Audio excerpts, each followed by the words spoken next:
tema da nossa aula conjunta hoje é arrependimento verdadeiro. Nós vamos orar pedindo a orientação do nosso Deus para o nosso estudo. Ó Deus bendito, pedimos que pelo Teu Espírito Santo Tu nos conduzas na compreensão desse assunto que é tão importante e que tem a ver com o destino eterno da nossa alma, né?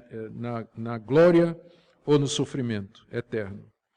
Por isso, Senhor, pedimos que abras os nossos ouvidos, olhos, o nosso entendimento, para compreendermos esse ponto tão importante. Em nome de Jesus. Amém. Como texto que serve de base para o nosso estudo, eu escolhi Lucas 13, do verso 1 ao verso 5, uma passagem muito conhecida. Naquela mesma ocasião, chegando alguns, falavam a Jesus a respeito dos galileus cujo sangue Pilatos misturara com os sacrifícios que os mesmos realizavam. Jesus, porém, disse: Pensais que esses galileus eram mais pecadores do que todos os outros galileus por terem padecido estas coisas? Não eram, eu vos afirmo. Se, porém, não vos arrependerdes, todos igualmente perecereis. Ou cuidais que aqueles 18 sobre os quais desabou a torre de Siloé e os matou eram mais culpados que todos os outros habitantes de Jerusalém? Não eram, eu vos afirmo. Mas se não vos arrependerdes, todos igualmente perecereis. Todos igualmente perecereis. Nós estamos diante de um dos temas mais importantes da Bíblia, que é o arrependimento. A Bíblia toda, do início ao fim, ensina que todos nós precisamos nos arrepender para podermos ser salvos. É o ponto de Jesus aqui. Estava em Jerusalém, quando alguns chegam e perguntam a respeito de duas tragédias que haviam acontecido. Uma com galileus que foram martirizados por Pôncio Pilatos e outros por habitantes de Jerusalém, sobre os quais houve o desabamento de uma torre. E a pergunta é, aquelas pessoas eram mais pecadoras do que as outras por causa do sofrimento que elas passaram, por causa da tragédia? Aquilo foi um castigo de Deus sobre eles? E a resposta de Jesus foi dizer: não necessariamente, mas eu digo a vocês, se vocês não se arrependerem, vocês vão perecer. Por quê? Porque aquelas perguntas estavam deixando implícito um conceito errado de que somente aqueles que pecaram a ponto de serem castigados é que precisavam de arrependimento. E Jesus então corrige dizendo: vocês estão errados, vocês todos precisam de arrependimento, todo mundo precisa se arrepender. Porque sem arrependimento, como ele diz aqui, vocês igualmente, ou seja, perecerão de igual modo que aqueles pereceram, não só aqui, como também em toda a eternidade. Essa verdade de que o arrependimento é necessário para a salvação, infelizmente ela foi esquecida durante a Idade Média, quando a Igreja Católica Romana criou coisas como a confissão auricular. A pessoa pecava e ela podia ir a um padre e confessar os pecados, contar os pecados. E o padre, ou o ministro, o sacerdote, o monge, em troca dizia: você faz penitência, você faz essa ou aquela coisa, você faz caridade e você está perdoado. E aí a necessidade de arrependimento pessoal, ela foi diluída. Também com a questão da extrema unção na morte. A Igreja Católica passou a ensinar, na Idade Média, que o católico praticante, na hora da morte, ele tinha o direito da extrema unção, que era aplicada por um ministro, um padre, e que tinha o poder de perdoar pecados, ou pelo menos perdoar pecados em número suficiente para que o católico não fosse direto para o inferno, mas para o purgatório, onde depois de um certo tempo de sofrimento ele poderia ascender aos céus. Então, isso de que na hora de morrer você teria direito a perdão, diminui a necessidade de você se arrepender dos seus pecados aqui e agora, porque você sabe que na hora de morrer, você vai ter essa oportunidade quando o padre for lá lhe dar a extrema unção.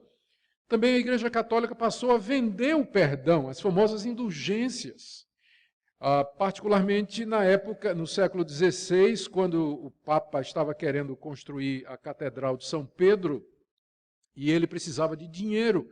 Então ele escrevia um perdão, deixava em branco o nome da pessoa, E os vendedores de indulgências, aquilo era chamado de indulgências, saía por toda a Europa vendendo aquele pedacinho de papel em que tinha o perdão do Papa. A pessoa pagava, preenchia o nome e aquilo garantia que ele teria perdão para determinados pecados. Era possível fazer isso até por quem já tinha morrido. E, na verdade, esse foi o estupim da Reforma Protestante. Tanto é que Lutero, quando ele escreve as 95 teses, a primeira tese é que o arrependimento, ele chama de penitência, é um estado constante. Penitência é um estado constante do cristão. Não é alguma coisa que você compra, não é alguma coisa que você faz na hora da morte, não é alguma coisa que você adquire indo se confessar a um padre, mas é uma atitude de arrependimento constante, diário, sem o qual a pessoa não pode ser salva. É isso que começou a Reforma Protestante. E eu desconfio de que nós precisamos ouvir esse assunto mais uma vez. Porque hoje em dia, pouco se ouve falar de arrependimento, já que não é um assunto muito agradável, né? Noé, quando subiu a arca, ele não foi dizendo assim, vai dar tudo certo, algo bom vai acontecer. Jeremias, o profeta Jeremias, ele não foi preso porque ele pregava, creia e declare a vitória. Daniel não foi jogado na cova dos leões por dizer ao rei, sorria, Jesus te ama. João Batista não foi decapitado porque ele disse a Herodes, eu profetizo bênção sobre ti. Não. Tudo isso aconteceu porque eles disseram, arrependam-se, arrependam-se. Eles pregaram arrependimento aos reis, aos poderosos, por isso morreram, foram para a cova de leão, foram decapitados, foram presos e foram perseguidos. Então, por isso que eu acho que hoje a gente está precisando voltar a falar a respeito de arrependimento, porque não se ouve muito isso. O evangelho que se prega hoje está muito voltado para a autoajuda, muito voltado para a solução dos problemas materiais, financeiros e de saúde, e a necessidade de arrependimento foi deixada para um plano absolutamente secundário, porque, como eu disse, não atrai muitos discípulos. Mas o arrependimento, ele sempre fez parte da mensagem evangélica. Quando João Batista surge no cenário preparando a vinda de Cristo, a mensagem dele, que você vê lá em Mateus, capítulo 3, de 1 a 2, foi essa, arrependei-vos porque é chegado o reino dos céus. Se arrependam, o reino de Deus está chegando. E quando Jesus vem e sucede João Batista, Marcos capítulo 1, verso 15, é a mesma mensagem de João Batista. Jesus diz, arrependei-vos porque é chegado o reino dos céus, a mesma coisa. Aos apóstolos, Jesus disse que eles tinham que pregar o arrependimento, Lucas 24, 47. Ele determina que os apóstolos vão às nações do mundo inteiro para anunciar o arrependimento para remissão de pecados. E lá em Atos capítulo 17, verso 30, Paulo diz que Deus exaltou Jesus para que as pessoas se arrependam e creiam nele para a sua salvação. A Igreja de Cristo, sempre que ela foi fiel à Bíblia, ela prega arrependimento. A mensagem dela para o mundo é essa, a necessidade de se arrepender dos seus pecados, de se converter a Deus, deixando aquelas práticas que ofendem a Deus e que entristecem o coração do nosso Pai. A razão é que uma pessoa que não está arrependida dos seus pecados, portanto, ela gosta dos seus pecados, ela acha os seus pecados uma coisa normal, ela não pode desfrutar da comunhão com Deus que é santo, puro, justo e verdadeiro. As duas coisas são incompatíveis. Ou ela ama o pecado, ou ela ama o erro, a iniquidade, a imundícia e a impureza, ou ela vai amar a Deus. Mas não dá para amar as duas coisas ao mesmo tempo. Então, o arrependimento é aquela atitude pela qual a pessoa volta as costas, ela vira as costas para o seu amor ao mundo, ao pecado, e escolhe Deus como sendo o seu quinhão aqui e na eternidade. Essa mensagem sobre o arrependimento ela é muito necessária também, porque por conta do clima evangélico hoje, existe o risco da gente se acomodar a um falso arrependimento. As pessoas pensam às vezes que atos externos e religiosos são suficientes, como os fariseus que vieram para ser batizados por João Batista. João Batista estava pregando arrependimento, os fariseus queriam ser batizados e João Batista disse, eu não vou batizar vocês não, vocês primeiro têm que produzir frutos dignos de arrependimento. Então arrependimento não consiste em um ato externo, uma atitude externa, às vezes pode ser, mas se for é porque é o resultado de uma conversão interna. Tá? Mas só atos externos, eles não significam arrependimento. Os profetas no Antigo Testamento, eles diziam ao povo de Deus, rasguem o coração de vocês. Por quê? No Antigo Testamento, quando alguém estava arrependido ou triste pelos erros que tinha cometido, ele rasgava a roupa, né? Ele rasgava as vestes, era assim que eles costumavam fazer. E os profetas diziam, eu quero que vocês rasguem o coração. É isso que tem que rasgar. O arrependimento é de dentro, não é só uma coisa por fora. Na lei de Moisés, Moisés disse assim, vocês têm que circuncidar o coração.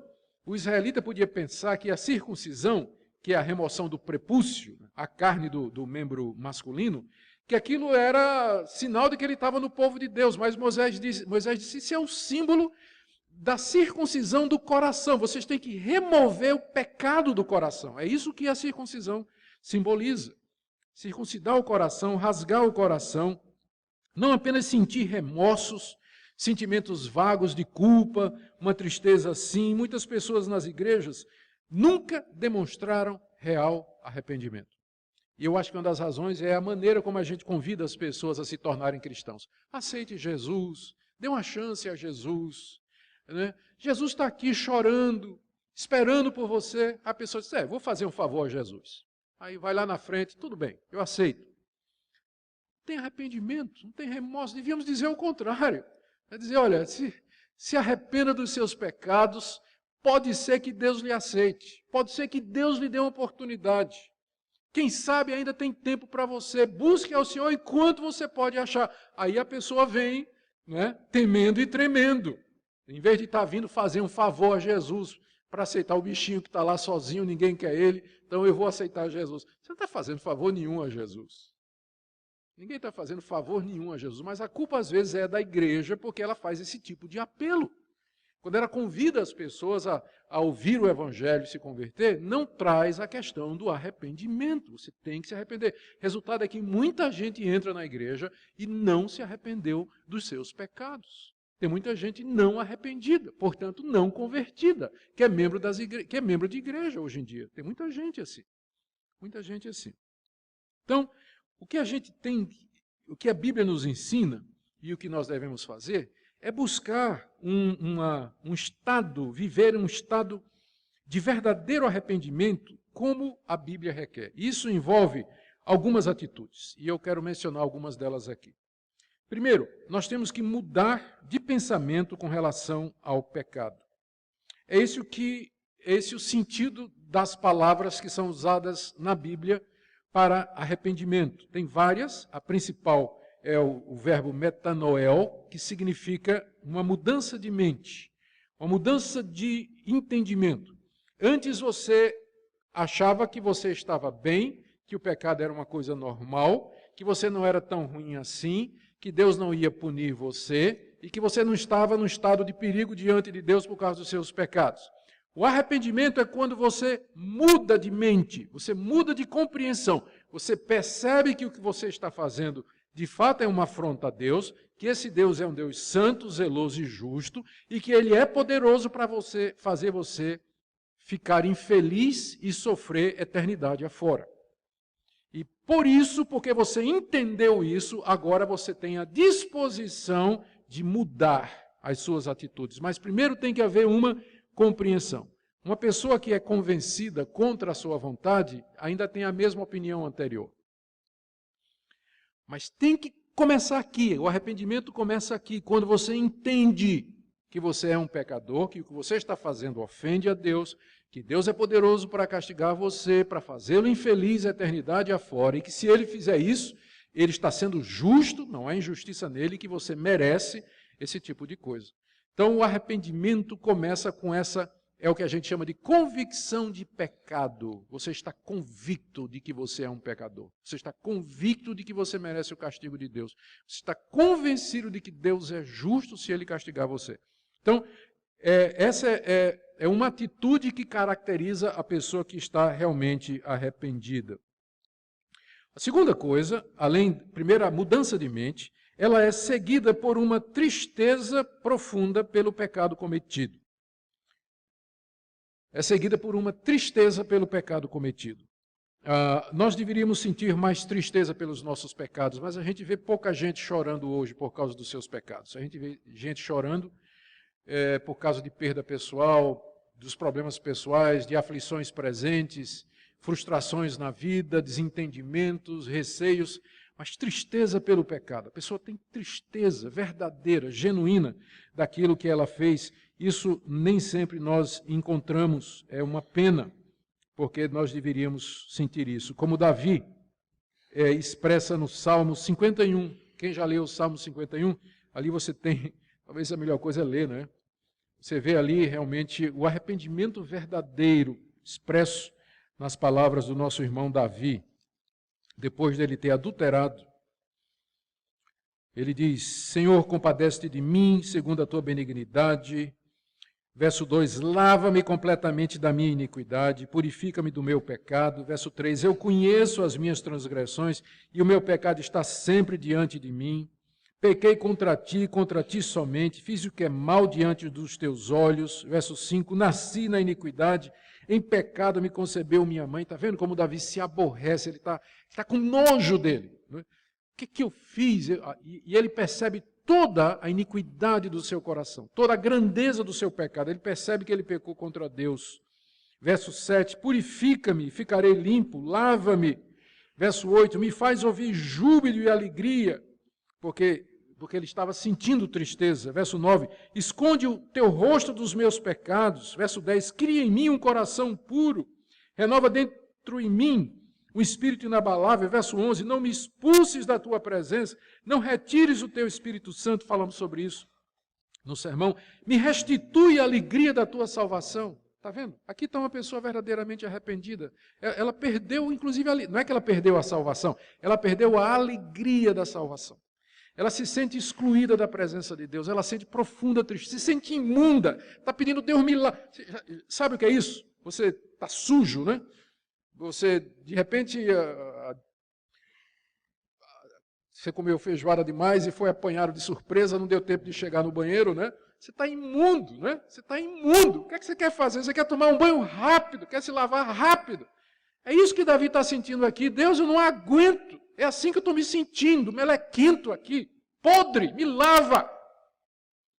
Se a gente sentisse isso quando pecasse, haveria menos gente pecando, né, nas igrejas, né? Ou pelo menos menos gente pecando hipocritamente, ou com a cara lavada. Então, essa atitude de arrependimento que a Bíblia fala, começa com uma metanoia, mudança de arrependimento, convicção de pecado, tristeza pelos nossos atos diante de Deus, passando por abominação, por nojo de si mesmo, como nós vimos aqui. Tem um outro elemento aqui, que é importante no arrependimento, e que complementa esses outros, porque se arrependimento for só essas três coisas que eu mencionei, mudança de mente, tristeza e nojo, nós íamos cair no desespero. Mas isso tudo tem que nos levar à vida. E aqui eu queria ler um texto que está na 2 de Coríntios, segunda carta de Paulo aos Coríntios, que eu creio que Paulo aqui faz uma diferença muito, muito clara e boa para nós. 2 de Coríntios, capítulo 7. Paulo escreveu uma carta, Paulo estava chateado com a igreja de Corinto, por causa de umas atitudes erradas que eles tinham tomado. Paulo então escreve uma carta severa contra eles, e os coríntios se arrependeram, ficaram tristes, ficaram convencidos de que tinham errado. A carta de Paulo produziu convicção neles. E olha o que é que Paulo diz, 2 de Coríntios 7, verso 9. A partir do verso 8, aliás. Ainda que eu tenha contristado vocês com a carta, porque eles ficaram tristes, não me arrependo de ter escrito a carta. Embora já tenha me arrependido, porque eu vejo que aquela carta contristou vocês por um breve tempo. Ele está mais ou menos assim. Eu sei que eu peguei forte em vocês, mas foi bom, não estou arrependido disso. Mas estou, porque eu amo vocês. Não queria ver vocês tristes, né? Ninguém gosta quando disciplina o filho, corrige o filho, de ver o filho chorando. Mas, por outro lado, a gente sabe que precisa. Então, é a atitude dele aqui. Aí no verso 9. Mas agora me alegro, Não porque fostes contristados, entristecidos, mas porque fostes contristados para arrependimento. Pois fostes contristados segundo Deus, para que de nossa parte nenhum dano sofresseis. Agora o verso 10. Porque a tristeza segundo Deus, ou seja, a tristeza que é produzida por Deus, e como é que Deus produz a tristeza? Quando Ele nos corrige através de um irmão, de uma irmã, de uma carta, de uma repreensão, né? Deus nos entristece pelo nosso pecado. Faz parte do arrependimento a tristeza. Tem que ter tristeza. Deus nos entristece. Quando Deus entristece, verso 10, porque a tristeza segundo Deus produz arrependimento para a salvação, que a ninguém traz pesar. Porque uma vez que você se arrependeu, aí o que era tristeza se transforma em alegria, né? Porque você viu que isso está lhe levando mais e mais para a salvação. Agora veja só o final do verso 10. Mas a tristeza do mundo produz morte. O que é a tristeza do mundo? É o falso arrependimento. É aquela tristeza que é só um pesar. É só aquela tristeza que é só um remorso, mas ela não produz arrependimento verdadeiro. Ela vai levar para a morte, porque ilude a pessoa, pensando que ela se arrependeu, que ela mudou, quando na verdade não foi. Quando é Deus que está produzindo arrependimento, Ele entristece mesmo, e aquela tristeza produz mudança. Arrependimento aqui, metanoia, a pessoa muda. Mas a tristeza segundo o mundo, a pessoa sente um remorso, paga uma penitência, faz uma boa obra para compensar, e depois, ufa, escapei. Não houve escapatória, não teve escape nenhum. Aquilo foi arrependimento do mundo, não produziu tristeza, foi tristeza do mundo, não produziu arrependimento verdadeiro que leva à salvação. Então, esse é o quarto ponto aqui do que eu estou falando sobre essa atitude de arrependimento. O primeiro, metanoia, mudança de mente. O segundo, tristeza. Terceiro, nojo. Mas o quarto é um arrependimento que é segundo Deus e que produz um retorno a Deus. Você voltar a Deus, arrependimento verdadeiro produzido por Deus e que depois vai trazer a salvação. Talvez eu possa explicar isso aqui melhor na atitude de Pedro e de Judas. Os dois fizeram a mesma coisa, praticamente. Pedro negou a Jesus 3 vezes e Judas o traiu. Num certo sentido, a traição de Judas foi um pouco mais severa, dados os agravantes e as circunstâncias. Pedro negou que conhecia Jesus. Judas foi mais além, vendeu Jesus. Mas, num certo sentido, o pecado dos dois foi similar. Eram parte do mesmo colégio apostólico, eles eram membros dos 12 apóstolos, andaram com Jesus 3 anos, um o entrega às autoridades e o outro o nega 3 vezes. Judas, contudo, sentiu remorso, embora na Bíblia apareça a palavra Judas se arrependeu, mas o contexto, dando uma olhada geral, aquele não é o arrependimento verdadeiro, porque Judas foi se enforcar. O remorso, ele não... A culpa falsa, ela não dá saída, ela só traz desespero. E a pessoa não vê saída. Aquilo é tristeza segundo o mundo. Foi o que Judas sentiu, que o levou a se suicidar sem buscar Jesus, sem se arrepender, sem pedir perdão a Deus, sem voltar atrás de verdade. Mas Pedro, ele se arrependeu de verdade. Pedro se arrependeu. E ele voltou para Jesus. Quando Jesus fala com ele, então ele demonstra arrependimento. Diz lá que quando, depois de ele ter traído, o galo cantou, Pedro se lembrou e Pedro saiu e chorou amargamente. Ali era a tristeza segundo Deus que produziu arrependimento em Pedro. Então, o arrependimento verdadeiro, ele primeiro deprime, não é? No bom sentido, ele entristece, ele quebranta, faz tudo aquilo que está no Salmo 51, mas ele em seguida leva a Cristo, ele leva a Deus para a reconciliação. Por isso que você vai encontrar gente que você não consegue consolar na igreja, porque ela se recusa a fazer a segunda parte. Tem gente que parece que se alimenta de culpa o tempo todo, e você não consegue fazer com que ela perdoe, que se deixe perdoar. Ela é uma espécie de vitimização. vitimização, você não consegue levá-la para o patamar seguinte, que é o arrependimento para a vida. Não é dizer, sim, eu pequei, sou pecador, mas meu Salvador morreu por mim, eu aceito, Deus, o teu perdão. Tem gente que não consegue se perdoar e nem aceitar o perdão de Deus, dizendo, não, mas o que eu fiz foi muito ruim, o que eu fiz não tem perdão. Gente, isso aí não é arrependimento produzido por Deus, não. Isso é arrependimento do mundo. Isso, na verdade, é um orgulho invertido.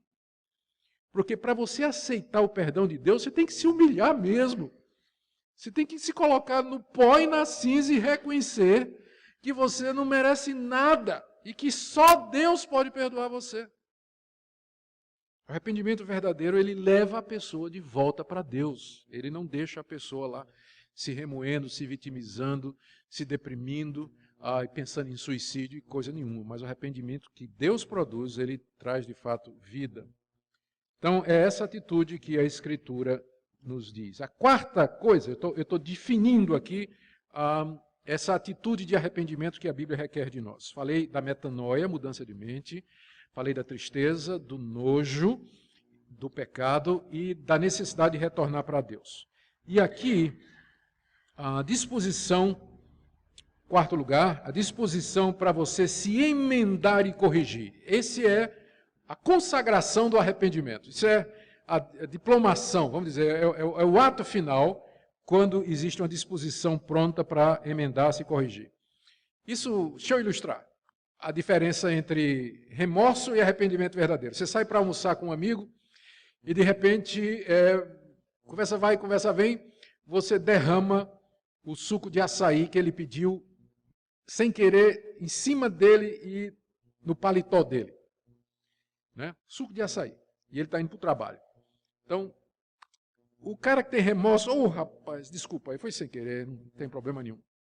Por favor, me desculpe. Né? Esse é o remorso. O arrependido, ele se levanta, ele vai tentar limpar o colega, né, vai ajudar, e ainda diz assim, quem paga a conta sou eu.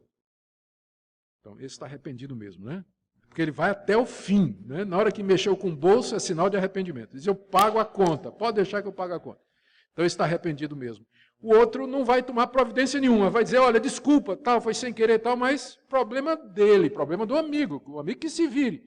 Mas quem está arrependido, ele assume a consequência do pecado, e ele quer resolver, ele vai fazer o que ele puder para resolver. Se possível, até trocar de roupa para que o colega, né, vamos trocar de roupa aqui, você vai com minha roupa para o seu trabalho.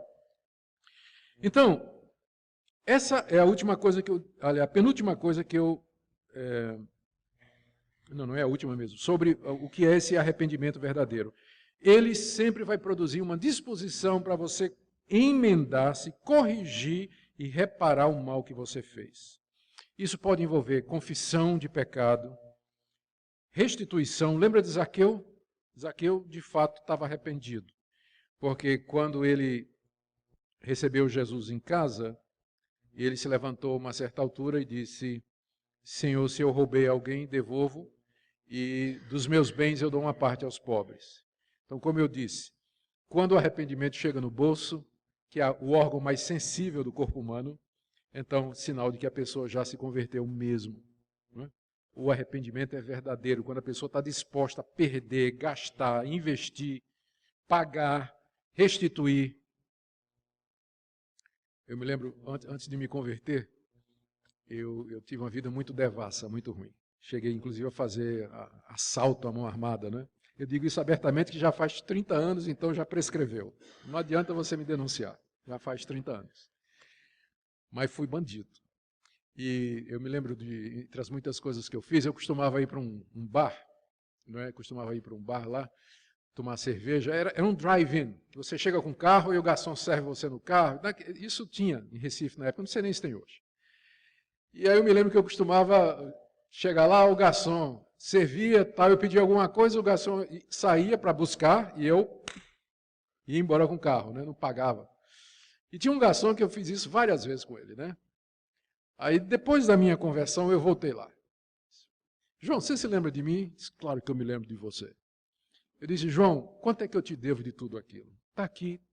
Todo o dinheiro que eu fiquei devendo de todas aquelas contas está aqui, estou devolvendo a você agora. O queixo de João veio aqui, ele nunca viu um ladrão arrependido, né? Eu me lembro que eu fui a um posto de gasolina em que eu tinha assaltado. procurar o dono. Eu vendi um carro que eu tinha. Quando eu me converti, foi conversão e chamado. Deus me chamou para pregar o Evangelho. Tinha uma parte da Bíblia que eu não conseguia pregar, que era a história de Zaqueu. Como é que eu ia pregar na história de Zaqueu? Então só tinha um jeito de eu poder pregar na história de Zaqueu.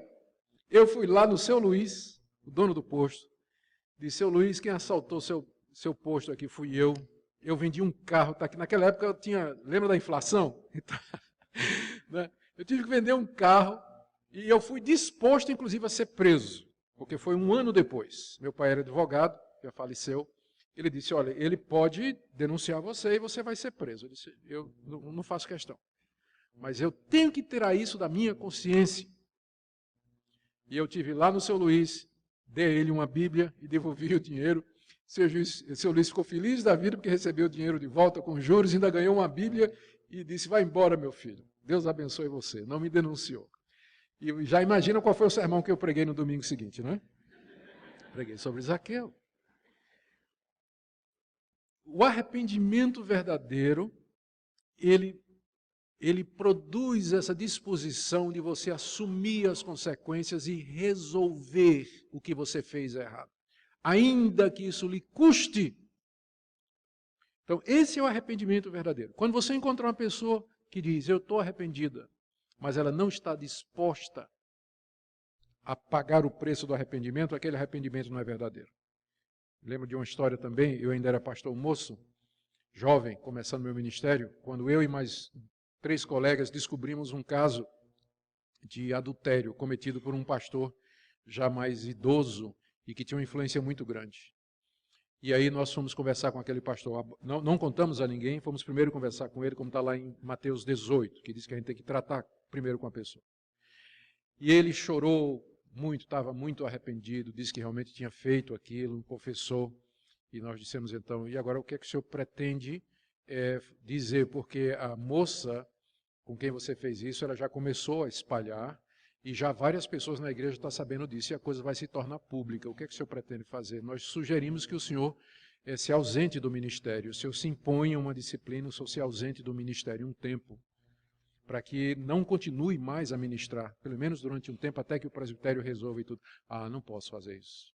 Isso eu não posso fazer porque eu tenho um nome, tenho um ministério, tenho uma reputação e tudo mais. Ali a gente percebeu que não havia arrependimento verdadeiro.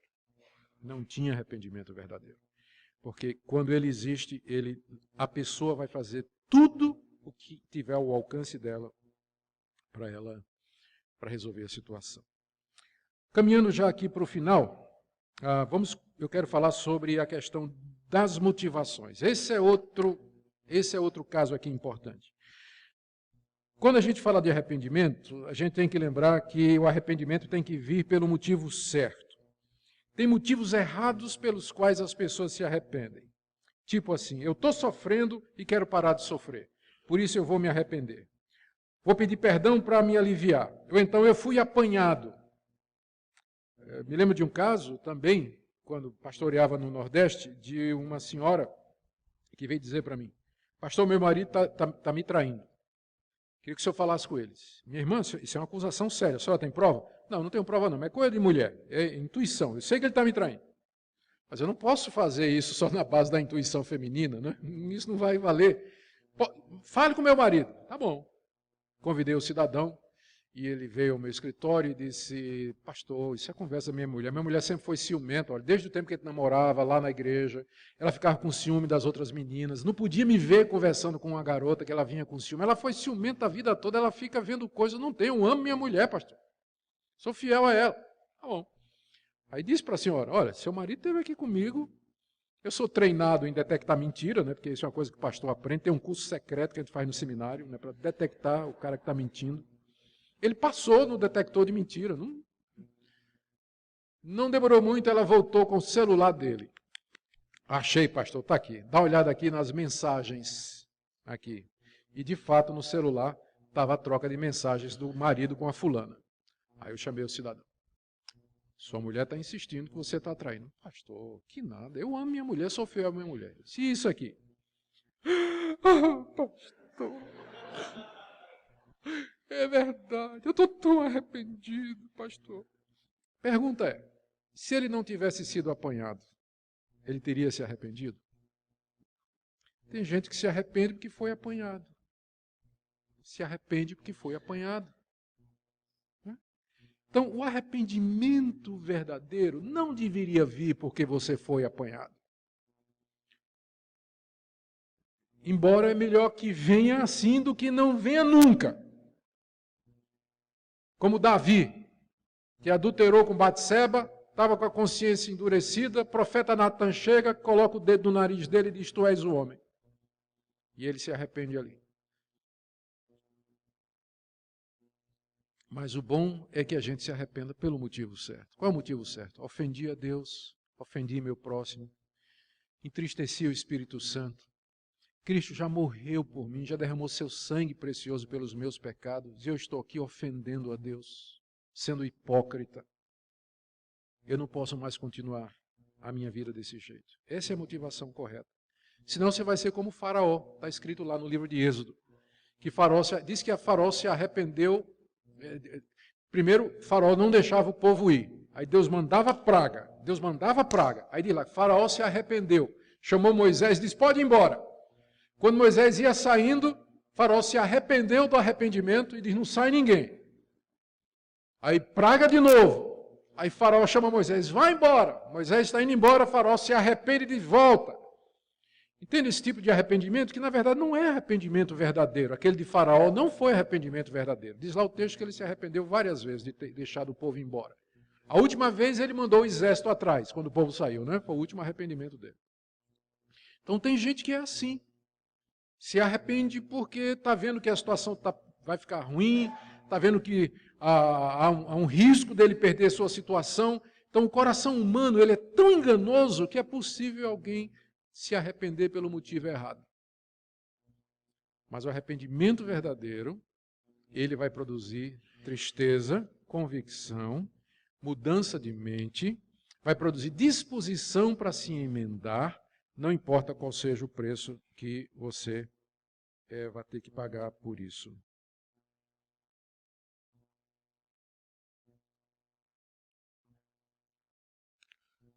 Agora terminando de verdade.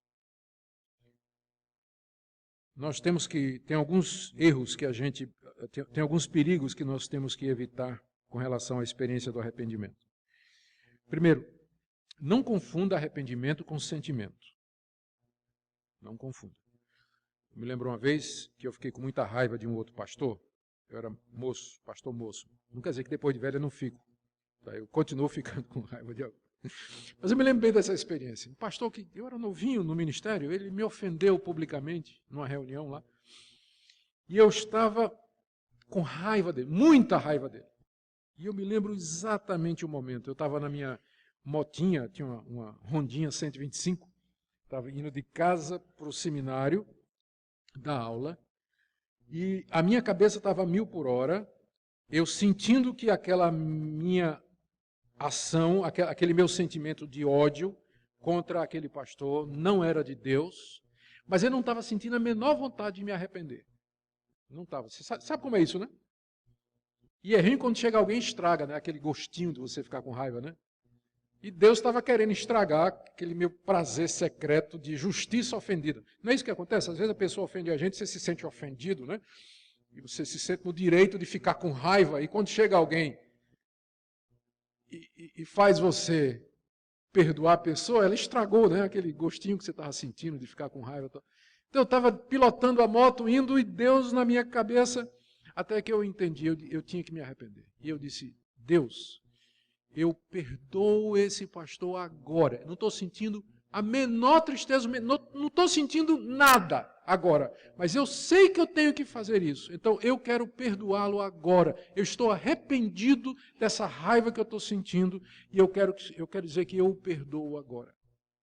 Não demorou, não cheguei no seminário e a raiva tinha saído do meu coração. Você não precisa esperar sentimento, porque arrependimento é uma decisão, é uma atitude que você, é uma mudança de mente, não é questão de você sentir que você tem que perdoar, você sentir vontade de perdoar, você tem que pedir perdão e se arrepender, porque Deus diz que você tem que se arrepender.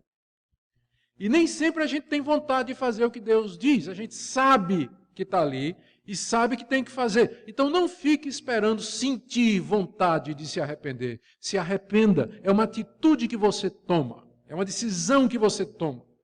É um caminho que você escolhe. Ué, mas você não é calvinista? Você está falando de escolha, de decisão aí? Virou arminiano, livre-arbítrio, né? Os calvinistas sempre acreditaram nisso, sempre acreditaram na Bíblia, que Deus chega para nós e manda em verdade que a gente se arrependa. É claro que depois que você se arrependeu, depois que você fez tudo certo, você vai olhar para trás e vai dizer, Deus, se não fosse o Senhor que me tomou pela mão e me guiou e fez isso comigo, eu jamais teria me arrependido. Mas enquanto você não olha para trás, você está olhando para frente, você tem que se arrepender. Escolha, decida, é o caminho do arrependimento. Depois você vai olhar para trás e vai ver que foi Deus que levou você a fazer isso, mas no momento você tem que fazer isso. Então, cuidado, não fique esperando o sentimento, é uma decisão que você tem que tomar. Outro perigo aqui é a introspecção mórbida. O que é que acontece? Pessoas que passam por uma profunda convicção de pecado, às vezes correm o risco, que aconteceu no período posterior dos puritanos, de ficar examinando demais o coração para encontrar coisa errada. Eu passei por um período desse quando era novo convertido. Eu tinha uma consciência tão clara da santidade de Deus e do meu coração pecaminoso, que eu gastava, às vezes, horas durante o dia, prostrado diante de Deus, examinando as coisas mais profundas do meu coração para ver se tinha alguma motivação errada, alguma coisa errada para eu poder confessar. E o que acontece? Eu caía num labirinto. Como diz o profeta Jeremias, enganoso é o coração, mais do que todas as coisas, e desesperadamente corrupto. Quem conhecerá? Um dos problemas trazidos pelo pecado é que ele afetou a sua capacidade de autoanálise. Por mais maduro que você seja, por mais esclarecido que você seja, você nunca vai conseguir entender completamente as intenções e motivações do seu coração. Então vai ter que ter uma hora em que você vai dizer a Deus, Deus, você vai ter que orar como o salmista, perdoa os meus pecados ocultos. Lembra do Salmo? Que Davi diz assim, Senhor, perdoa os meus pecados ocultos, porque eu não consigo ver tudo de errado que eu faço. Eu não consigo perceber todas as intenções do meu coração. Então já me arrependo aqui a granel, né? A gente peca no varejo, mas às vezes tem que pedir perdão no atacado. Porque você não vai conseguir. Então resista, não estou dizendo que você não deve fazer uma introspecção. Sim, você deve analisar o seu coração. Aliás, essa foi uma das coisas boas que John Wesley, o pai do metodismo, fez. Quando ele criou os grupos de comunhão, ele tinha um método que aquele grupo seguia. Por isso que a denominação dele virou metodista. E parte do método era gastar um tempo para você analisar, durante o dia, as coisas erradas que você fez. Você fazer um levantamento diário de todas as suas ações. Isso é bom, mas você pode correr o risco de mergulhar demais no poço sem fundo que é o seu coração. E se desesperar e ficar confuso. Então, se você vai fazer isso, você tem que fazer isso à luz da doutrina da graça e da cruz. Que Deus lhe perdoa. E que você é justificado pela graça, não por obras. Você não é justificado pela introspecção do seu coração e você não é justificado pela sua capacidade de confessar os pecados, mas pela misericórdia de Deus em Cristo Jesus. Então não perca de vista a cruz na hora do arrependimento, senão é desespero. Na hora de você se arrepender, se quebrar diante de Deus, se você não mantiver a cruz diante de você e o sangue que foi derramado por você, você vai cair no desespero. Por isso que tem muita gente, as seitas exploram isso e criam um sistema de escravidão das pessoas a determinadas regras e normas, que não dá saída. Mas nós temos a liberdade e a alegria que vem do perdão que é dado por Jesus. Bom, gente, última coisa para você lembrar. E aqui é difícil. Isso aqui eu até hoje não sei direito fazer a diferença entre convicção de pecado e acusação de Satanás. O diabo é tão esperto que quando o crente cai em pecado, quando ele vê que o crente caiu em pecado, ele vem acusar. O Espírito Santo vem convencer do pecado, mas Satanás vem acusar. E às vezes você não consegue perceber muito a diferença, porque o Espírito Santo vai dizer assim, É mais ou menos assim, você pecou. Você pecou contra Deus, pecou nisso, pecou naquilo, né? E o Espírito Santo vai nos convencer de que nós pecamos. O diabo vem dizer a mesma coisa, você pecou. Só que o Espírito Santo vai dizer assim, você pecou, mas Cristo morreu por você. Você pecou, mas se confessarmos os nossos pecados, Ele é fiel e justo para nos perdoar os pecados e purificar de toda injustiça. Você pecou, mas Deus é misericordioso e bom, Ele sabe quem é você. Ele pode perdoar você. É isso que o Espírito Santo vai dizer. Satanás, ele começa da mesma forma. Você pecou, não tem mais jeito para você. É a 5ª vez que você faz isso hoje. Não tem mais perdão. Você não é nem crente. Nem adianta orar para Deus. Deus está muito furioso com você. Percebe qual é a diferença? A diferença entre convicção de pecado e acusação de Satanás parece muito uma coisa com a outra. É que um mostra a luz no final do túnel, o Espírito Santo, e Satanás não mostra luz nenhuma. Ele leva você ao desespero, à culpa, a não querer orar, a se afastar de Deus, dos irmãos, largar o cristianismo e tudo. Se for assim, isso não é tristeza segundo Deus, isso é tristeza segundo o mundo, isso é o diabo fazendo isso para levar você longe de Deus. Mas quando você cai, que vem a convicção de pecado, que vem aquela persuasão de que você errou, mas sempre com esperança, aí é o Espírito de Deus agindo no verdadeiro crente, levando ele ao arrependimento sincero. Amém?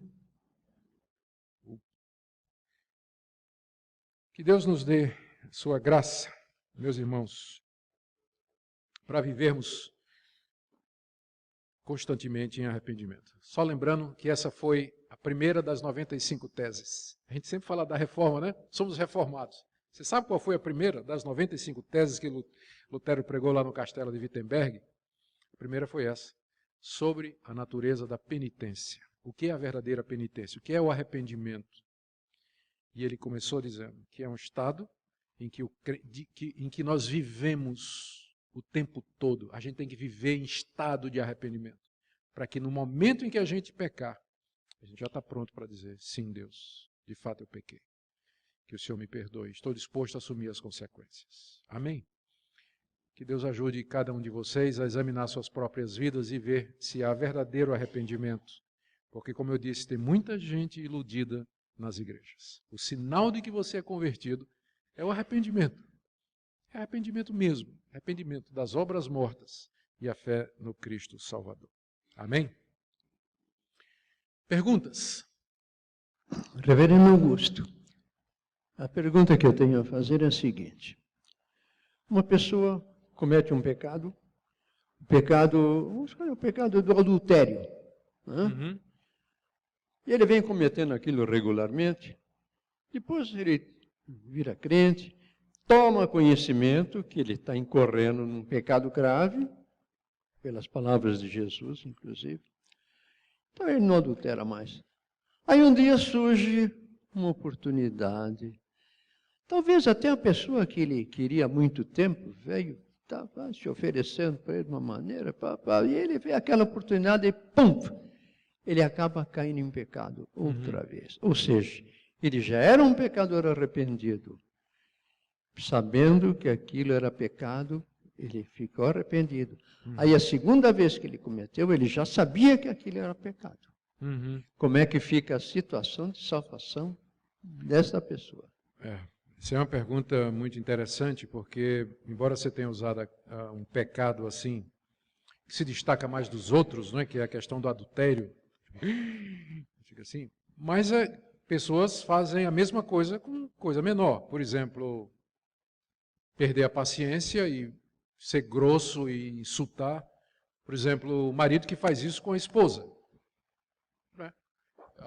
Ele agride a esposa, depois ele se arrepende verdadeiramente, semana seguinte ele faz de novo. Então, ele vai ter que se arrepender do arrependimento anterior, né? O arrependimento, ele não garante que a partir do ponto de arrependimento a pessoa se tornou perfeita.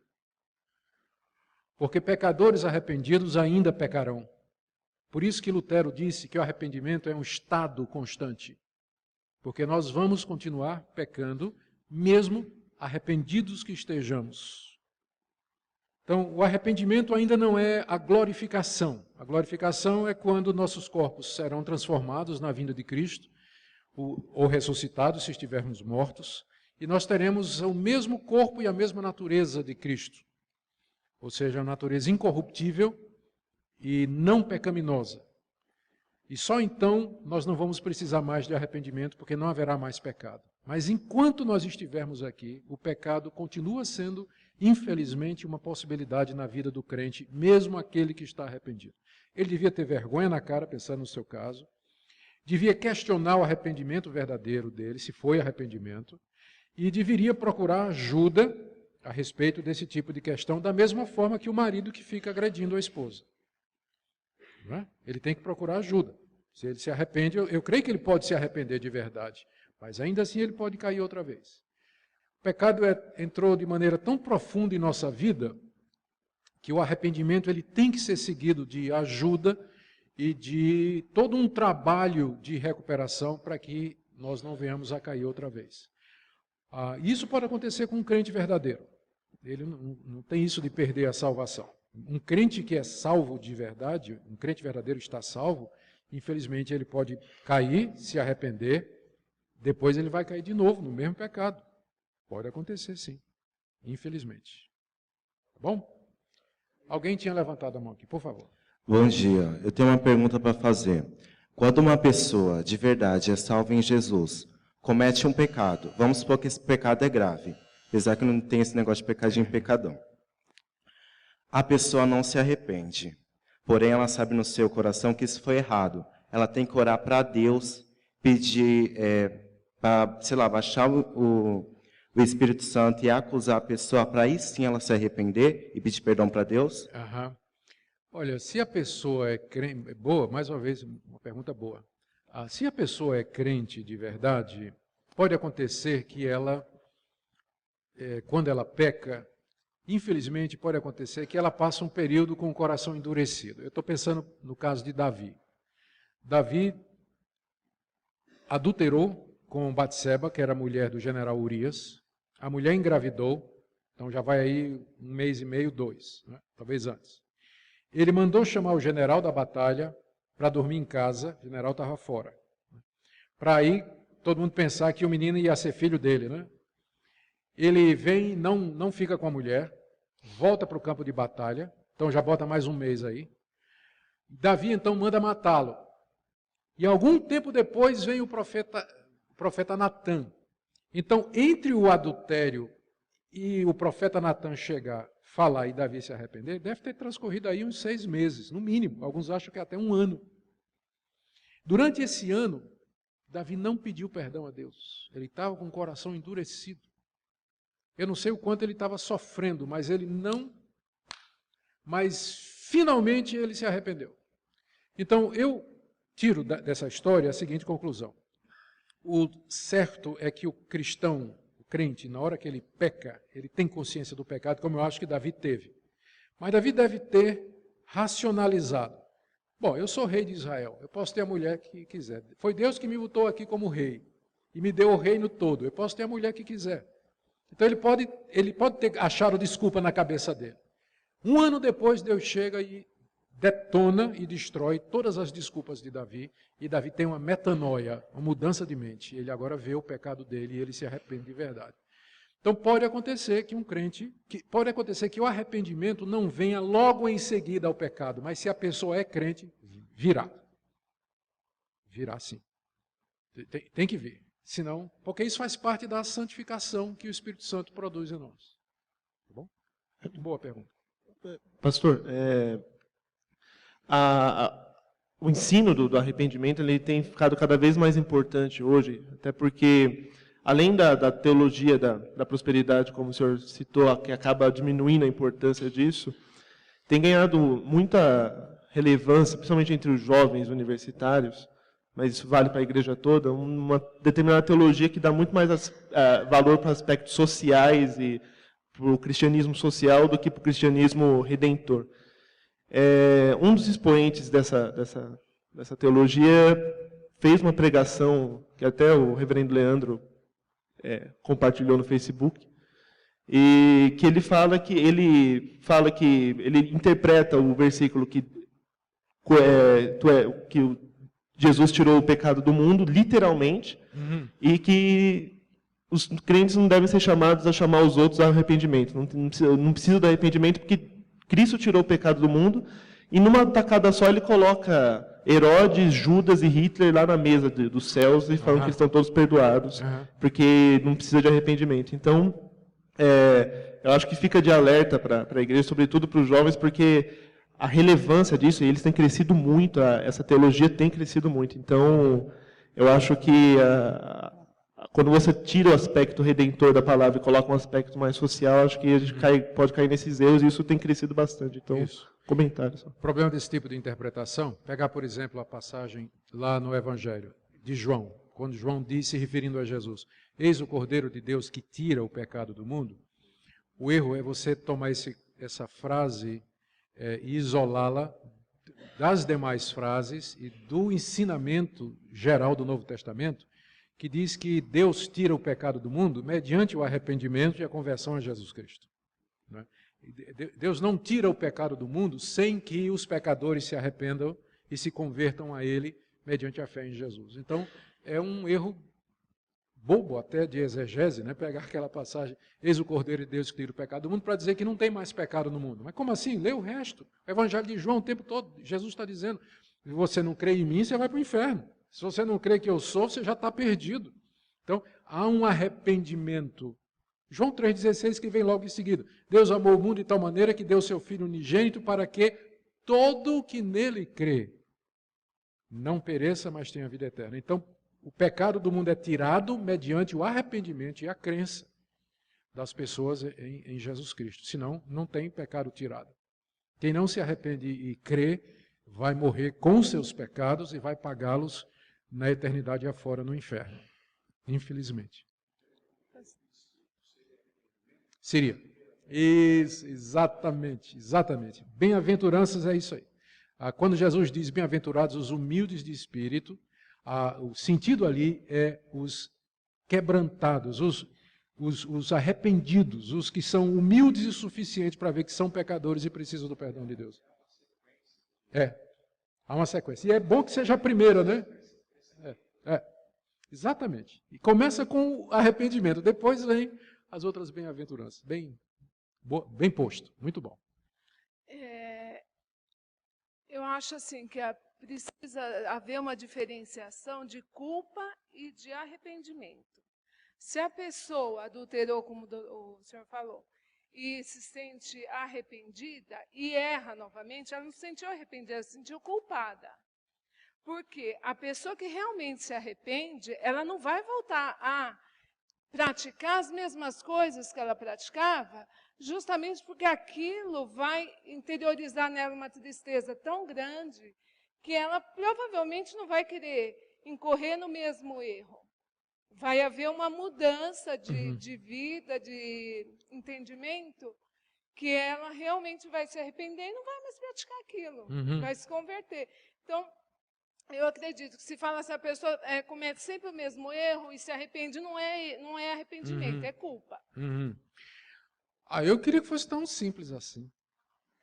Que eu já me arrependi de tanta coisa e, infelizmente... Uma vez perguntou a Jesus, Pedro perguntou a Jesus, quantas vezes o meu irmão peca que eu tenho que perdoar? 7. E Jesus disse, não somente 7, mas 70 vezes 7. Ele disse, se 70 vezes no dia ele pecar e chegar para você, estou arrependido, perdoe-lhe. Lembra que Jesus disse isso? Então, eu não creio que Jesus disse aquilo para incentivar a gente a arrepende e peca. É claro que não era a intenção. Mas o que Jesus estava dizendo é que é possível para alguém que é um verdadeiro crente, que se arrependeu, infelizmente, ele cair naquele pecado do qual ele tinha se arrependido.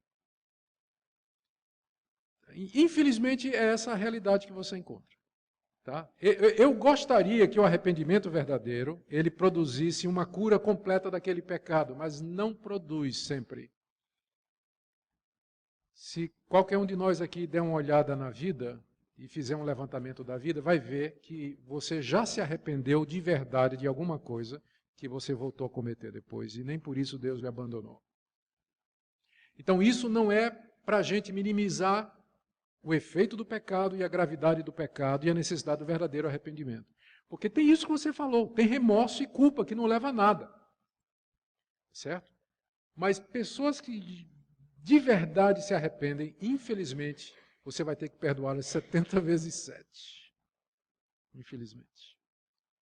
Última pergunta, gente. Pastor, sem querer me estender muito, apesar de que eu gostaria de ficar aqui aprendendo sobre esse tema. Não faça isso não, porque o pessoal vai estar arrependido de ter ficado para a escola dominical. Todo mundo quer ir comer. Diga. Quando se fala em pecar e se arrepender e voltar a pecar, eu lembro dessa passagem aqui de 1 João 3. Eu queria pedir para o senhor que, se pudesse me dizer de que pecado aqui João se refere aqui. Qualquer que permanece nele não peca. Sim. Qualquer que peca não ouviu nem o conheceu. Depois no versículo 8, quem comete pecado é do diabo. Uhum. Porque o diabo peca desde o princípio.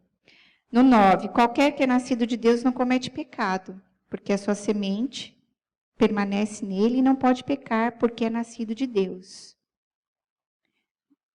Nisso se manifestou os filhos de Deus e os filhos do diabo. Qualquer um que não pratica a justiça e não ama seu irmão, não é de Deus. Uhum. A que pecado que João está se referindo aqui? Eu acho que é até bem pesado, né? Falar que Isso. comete pecado do diabo. Eu vou responder pedindo que você... Não entrega ainda não acabou não. Pode voltar o microfone. Leia nessa mesma carta, no capítulo 1, a partir do verso 8.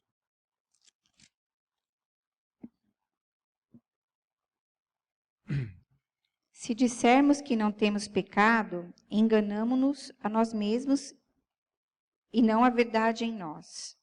Continue. Se confessarmos os nossos pecados, Ele é fiel e justo para nos perdoar os pecados e nos purificar de toda injustiça. Se dissermos que não pecamos, fazemo-lo mentiroso e a sua palavra não está em nós. E agora, tem uma contradição. Aí ele está dizendo que o crente peca. E se a gente disser que não peca, a gente está mentindo. A versão que a senhora está lendo, dê uma olhada no início da sua Bíblia. Deve estar escrito aí, Almeida Corrigida.